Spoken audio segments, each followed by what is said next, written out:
And I think that's a message that is very important, especially in an era we live in now where it feels like there's so much going wrong. And, we have an economic order that is leaving the majority behind. You have a political system which seems so bought and paid for by the ruling class that feels so disconnected from the concerns of everyday people, where the options are so limited and the potential for change is so slight that it kind of gives people a sense of like resignation to it, a sense of apathy, or even a sense of nihilism. And my hope with talking a little bit about this tonight is that we kind of fight back against that paradigm and recognize that humanity it's all about the long game.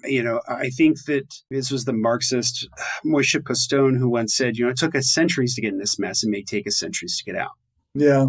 Having said that, though, we may not have time. And that's why it's so important to advocate for a better world. And with that in mind, I think that's why I picked the book tonight, which was also a subject of my talk that I gave this past Sunday at the Heartland Unitarian Universalist Church here near Indianapolis.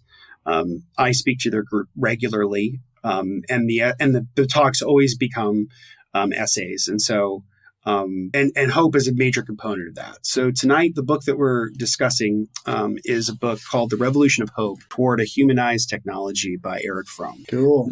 Now, we've covered Erich Fromm on the show before, so this will be in some ways a spiritual sequel to the episode that we did on, I believe, Marxist Concept of Man, which was the other book that we did, where we talked about Marxist humanism. So that was very theoretical, and this will be theoretical too, but that was sort of the broader outline of what Marxist humanism is and how to conceptualize a humanist reading of Marx. What this book is, in many ways, is sort of application of those broader Marxist humanist principles. Okay. So for those who didn't watch the previous one, Erich Fromm was a psychologist.